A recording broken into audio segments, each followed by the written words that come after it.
In football, every team is led by one man, the head coach. He's the father figure of the team and the man everyone looks to for answers. There have been many greats who have coached the game, and each one has had small beginnings. For these two young coaches, they began right after their playing career ended. Matt Colucci and Justin Embler are two coaches at Sacred Heart University. Both former players for the Pioneers, they now transform their lives into coaching. I assist with linebackers with Coach Wisman. I played linebacker here at Sacred Heart. I got done playing last year.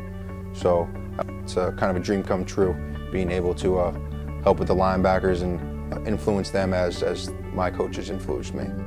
My position is the defensive line. My daily job during the season would be obviously a meeting time with my position group early in the morning as far as getting ready for practice, drawing up certain cards, going over individual drills with the other coaches to know that we're on the same page as far as timing and whatnot.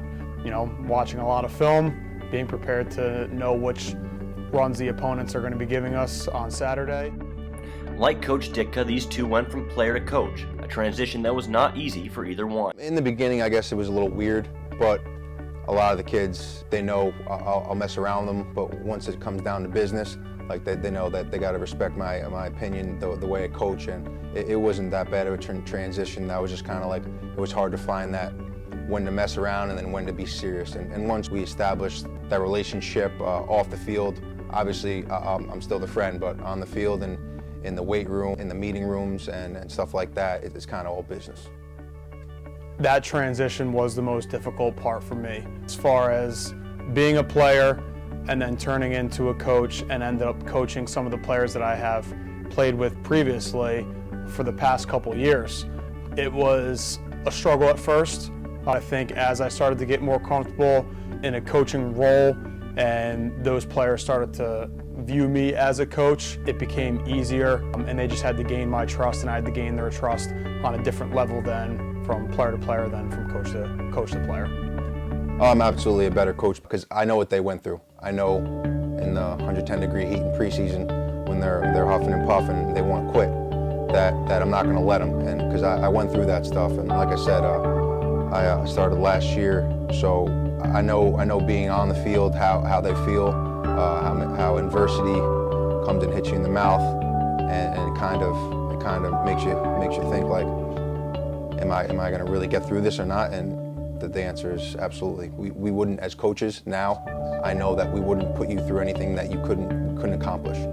And as a player, I questioned that. I was like, are these guys really making us do this last 100-yard sprint? Like, I think everyone's dropping like flies, but in reality, it's mind over matter. And once you embrace that you'll be successful.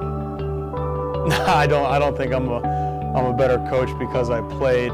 I truly believe in the system, and I just try to do a great job communicating what we have defensively and what I'm trying to teach and what Coach Wisman, our defensive coordinator, is trying to teach. I need to relay that message to the players and make sure that they're doing their job, and then they go out there on Saturdays to make the plays. I can't do that. Both men found inspirations close to home with former coaches that they played under themselves. I take a little bit from every coach, but the main contributor was the D coordinator, Coach Wisman. He, like I said, he prepares you for more than just football. It's more to be successful in life, and he's implementing that in every day in practice. Like I said, it's mind over matter, and you have to be mentally tough.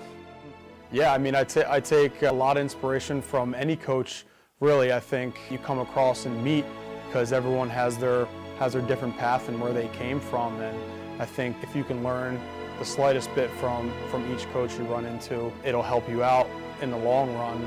As far as for me, it'd have to be how Coach Wisman, he took over as the defensive coordinator my senior year when I was playing at Sacred Heart, and now that I'm going into my fourth year working for him, he's truly developed me as going from a player into a coaching role. Every coach has a memory, a moment that they hold dear, and these two are no different. I'd say the biggest game, obviously University of Delaware, playing in front of 20,000 people. I was getting the chills just coaching on the sideline. I wasn't even on the field, So the way that I can just be there for my former teammates and now help them be successful after my playing days are over, it kind of like it kind of, like I said, gives me the chills, and talking about it right now, it does. And obviously winning the conference championship for my first year coaching and last year as a player, it's something you can't really make up. It's kind of like a story tale, you know. 2 back-to-back, you know, championships together. It just shows how far all these guys that I've played with and then I've got the pleasure of coaching, as far as that being the most memorable thing for me, I don't think anything can top that. Just how much everyone has grown and how this program has grown.